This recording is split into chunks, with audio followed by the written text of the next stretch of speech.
Hey everybody, I'm JimClassic, and you are watching Geekin. And for today's video, I would like to talk about the Masters of the Universe Origins line cartoon collection of SheRa and EvilLyn. Alright, so under normal circumstances, I would have talked about each of the characters on their card. I totally forgot to do that this time. For some reason, I did record them on the turntable. You know, I really don't need to go over that, but I will like to talk about the artwork real quick that's on the back of each one of them. And, okay, for starters, I would like to talk about how much I love the card art on the back of these packages. I have been enamored with them ever since I was a kid. I even have an old 1984 calendar featuring several of the old posters, one for each month, and to this day, they still kind of bring me back to that fantastic world of Eternia. These Masters of the Universe card arts always tell a story, and I can almost get lost into those worlds, even if it's for just a brief time. Anyway, I think I've gushed enough about the art. Let's move on to the mini-comics before I talk about the figures. Let's talk about the mini-comics that come with each figure. For cartoon SheRa, we have Horde Invasion. And we have a nice cover art of SheRa holding the Sword of Protection. We see the Sorceress and Hordak up there, and of course some familiar faces, both heroic and evil. Now, we're not going to go over the comic book exactly, but, you know, we see some nice artwork. We see Hordak. I guess he's got one of the Snake Men. Hey, I just picked up that Snake Man right there. I just got that guy. He was on clearance at Target. I picked him up recently. Looks like he's holding down He-Man. We see SheRa to the rescue, and is that Adora? No, that's not Adora. I forget who she is, but she kind of... I forget who she is. She kind of resembles Adora, but no, that's SheRa, and I don't remember who she is. I don't remember my SheRa as well as I probably should. But I remember her. But you know, so nice Teela art, nice SheRa art. Anyway, we have that. Now, moving on to EvilLyn's comic, we have The Shape of Vengeance. And, yeah, we see EvilLyn, I don't know, holding whatever this is. Maybe it's her pet, I don't really remember. We have Webster, we have Skeletor, of course, He-Man, and, you know, she's familiar, but I don't remember who she is. But I think this is the Shaping Staff one or something, or maybe it's unrelated. This might be, oh, well, there's the Shaping Staff right there. But yeah, some nice artwork. You know, again, that dude looks familiar. I just don't remember who he is. But, so yeah, mini comic. Oh yeah, I don't know what that is. That's like a psychedelic album cover right there. That's probably something that should be on, like, I don't know, Pink Floyd or something. I don't fucking know. Anyway, you know, stuff on the back, more cartoon accurate figures on the back. Same thing with SheRa. I also got that Ram Man too. Got that Ram Man as well. But here are all the cartoon accurate figures. I know Faker is on the shelves right now. I haven't picked him up yet. But yeah, so the mini comics. That's enough about that. Let's just talk about the figures. Let's jump right into this. I'm done gushing about that. Let's just talk about the two figures. That is the main event. And yeah, what's there to say? I think they're really good. So we're going to start off with SheRa right here. We're going to put EvilLyn to the side. And, whoops. Alright, well that was a bit of an oops. But here we have SheRa right here. Dead center. And,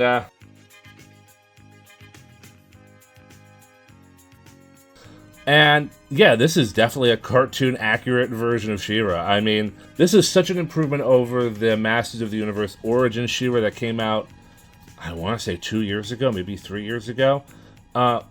This is a major improvement. You know, you got like the beautiful design there on the crest of the corset, and yeah, of course you got the nice mini skirt with the creases right there, the gauntlets nicely painted. The only thing I find kind of weird about, and to this day, oh god, the dogs are a distraction. I'm babysitting the dogs as I'm recording. The only thing I've always found weird about the Masters of the Universe ladies here are the knees. I've always found those knees to be very strange. But, I mean, Hasbro. I almost said Hasbro. But Mattel is sticking with them, so I guess it must be a design that's working for them. I find that weird lip down there below the knee just to be a very strange piece. Like, I don't think the guys have that kind of issue. But anyway, the real feature here, the thing that I'm really in love with, is SheRa's head sculpt. That is so accurate to the cartoon show. It has... Let's get a close-up of that head sculpt.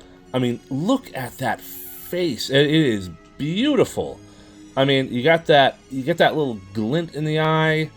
You got like the I don't know, manicured eyebrows. I don't really know what to call well-shaped eyebrows, but she looks like the cartoon version, and that golden head crest looks fantastic. The hair. Now I know, at least some SheRa fans would prefer the rooted hair, as the original toys did. I understand that argument, but the design of this hair is exactly like in the cartoon. It does limit head rotation, obviously, but she can get a pretty good head turn. It actually, this is a much better head turn than, again, the 2022 Origin SheRa. That one, I don't think, could barely move her head. This, I mean, that's some great head rotation there. This is fantastic head rotation there. All right, yeah, definitely superior to, to the Origins one. And you do have this soft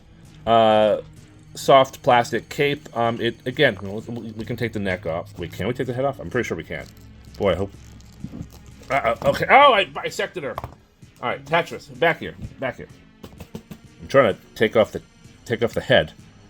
These Origins figures, and how you can just like bisect them and disassemble them, it's very gruesome. There we go. So we got the soft plastic cape right here, and I still don't like the idea of the cape just being attached to the choker. It really should be attached to something like the corset, but I guess that's not really an option here. But other than that, I mean, we're looking at business as usual here. The articulation hasn't, changed. Oh, the skirt is removable. Okay, good to know.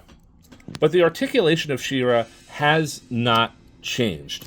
And that's fine. I have absolutely no problem with the articulation of the Origins figures. Of course, we can't ignore accessories here. With SheRa comes the Sword of Protection. And I like it. It has this nice metallic blue kind of a look to it. Like, there is some shimmer to it. And then, of course, are we focusing? It does have a little bit of shimmer, a little bit of gloss to it, a little shine. And then you got the blue jewel. And I would almost think it's almost made out of, like, a foggy plastic. Like, I don't think this is a solid blue. Or I think there's some clear plastic to it, and of course it's a bit thin, a bit pliable. I wouldn't play with it too much, or at least I wouldn't bend it too much. And SheRa does hold the sword in her hand pretty darn well. She's ready. She's ready to defend herself, fight for the rebellion, deflect laser bolts, whatever it is that you need her to do. SheRa can do it now with this beautiful sword, and it's a nice long sword too. It is a good-looking, beautiful-looking sword. Now, she does come with one other accessory, and that is her shield. Now, if I'm not too much mistaken, I think the shield is the sword transformed. Like, it was like sword to lasso, sword to shield, I think. But, I'm okay with just giving her a sword and shield, but she doesn't hold that as well. There's no real bracket to clamp it to. Like, she just has to hold it like that.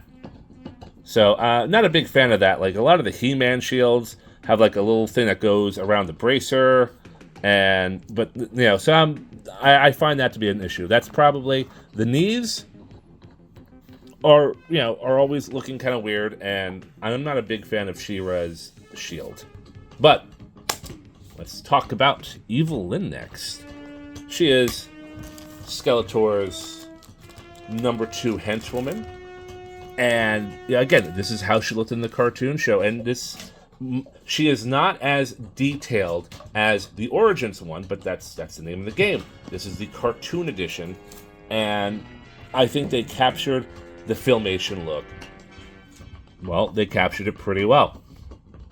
And again, we have no issues with articulation. She stands well, she poses well. They all do. I have not found too many issues with articulation and posing on these characters. But I will have to say, that face sculpt, oh my god. EvilLyn has such a smug look to her face. This superior look that she has the advantage over you. And they've captured it so well, and that crown on her head, it's solid. It's such a solid piece of plastic. It looks good. You know, again, Mattel did a fantastic job with this face sculpt. And, like, just look at those eyes. Like, it's almost as if this toy is looking back at you. And for accessories, here we have EvilLyn and her magic wand, which is blue plastic, and the orb is painted black. It's a nice little... It's not quite matte black, but there is a little bit of a reflection to it. And EvilLyn just holds it right there, and she can cast her magic. She can cast her wicked spells, and, you know, best serve Skeletor's evil will. Now, there's also, I think this is called the Shaping Staff, and the Shaping Staff kind of looks like, I don't know, isn't it like an Egyptian symbol or something? It kind of looks like, I know we've seen it before in He-Man. It was in the cartoon show.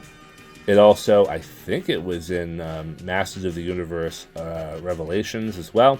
But it's nice, just a solid, is it? It's not focusing. Come on. There we go. Just a nice yellow plastic staff. It's not painted or anything. So it looks okay. And it fits well in her hand. And EvilLyn is ready to use the Shaping Staff to masquerade as Queen Marlena. Now, I don't think there's a Queen Marlena figure. I know there's a King Randor. I still have to get him. And of course, with these Origins figures, it's, you know how it goes. Each one of these characters can be kind of disembodied and disassembled in many different ways. I've always found it a bit gruesome, but it's how you get some of these.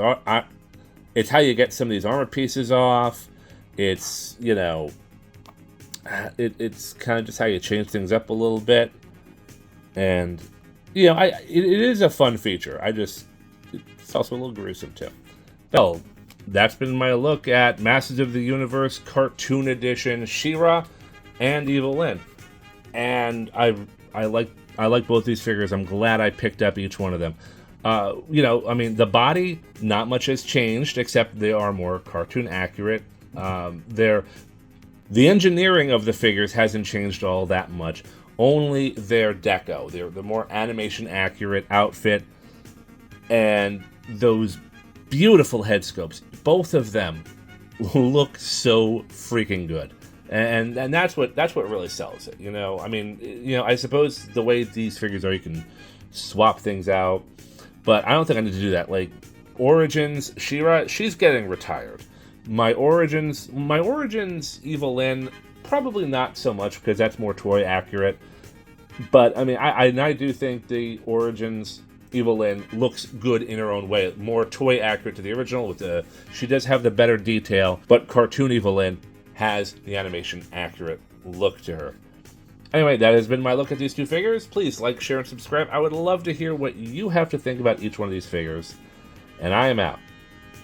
I'm JimClassic. You have been watching Geekin, and I will see you all next time. Take care, everybody.